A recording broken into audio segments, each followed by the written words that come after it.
તો આજે દેશ ઉજવી રહ્યો છે 77મો ગણતંત્ર પર્વ અને ત્યારે જઈશું સીધા જ વાવ થરાદ કે જ્યાં ગુજરાતમાં રાજ્યકક્ષાની મુખ્ય ઉજવણી થઈ રહી છે।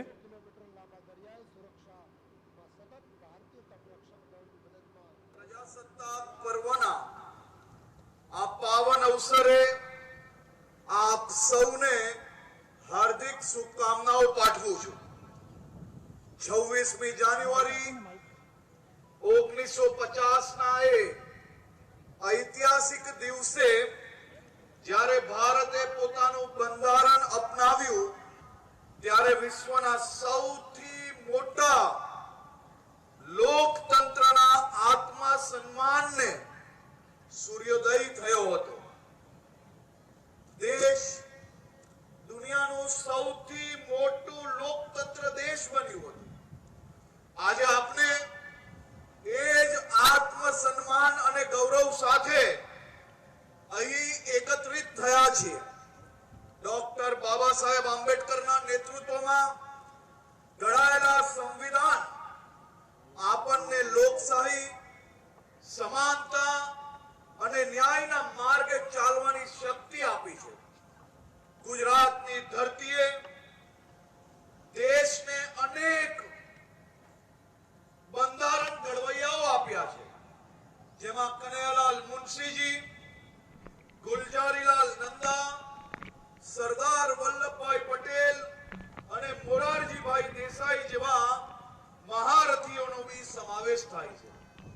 આજે આ બંધારણને દેશના વિકાસ માટે એક ગુજરાતી જ ચરિતાર્થ કરી રહ્યા છે આપના યશસ્વી વડાપ્રધાન શ્રી નરેન્દ્રભાઈ મોદી સાહેબ।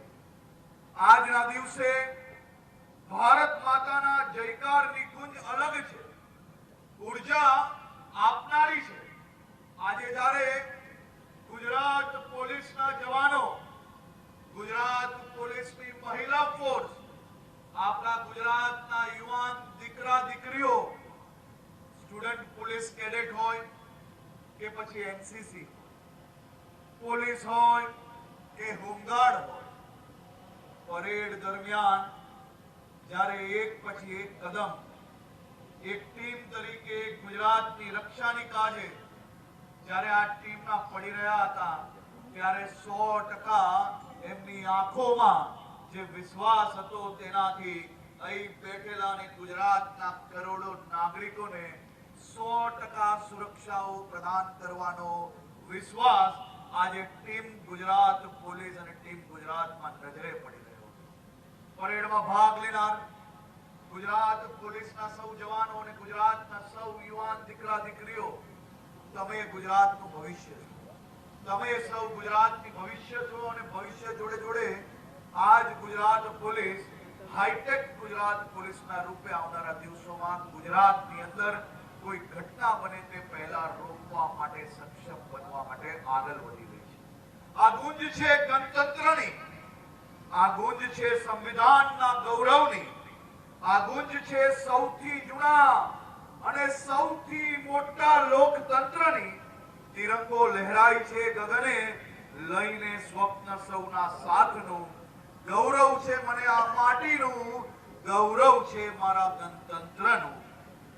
અમદાવાદ એ નગરી છે જેને ગુલામીની બેડીઓ તોડવા માટે સમગ્ર દેશને દિશા ચીંધી હતી।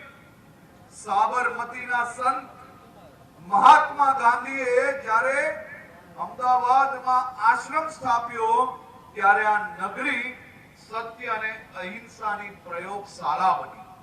તો બીજી તરફ અખંડ ભારતના શિલ્પી સરદાર વલ્લભભાઈ પટેલ અમદાવાદથી પોતાનું જાહેર જીવનની યાત્રા શરૂ કરી, આધુનિક ભારતના પાયા નાખ્યા। આ ભૂમિ ગાંધીના શાંતિ મંત્ર અને સરદાર સાહેબના લોખંડી મનોબળનો સંગમ છે। સ્વતંત્રતા સંગ્રામમાં અમદાવાદનું યોગદાન એ અતુલનીય છે। આ પવિત્ર ભૂમિ પરથી જ બાપુ સત્યાગ્રહીના જ્યોત જગાવી હતી। 1930ની ઐતિહાસિક દાંડી કૂચની શરૂઆત પણ અમદાવાદની અહીંથી જ આ જ ભૂમિથી શરૂ થઈ હતી, જેને બ્રિટિશ સામ્રાજ્યને હલાવી દીધા હતા.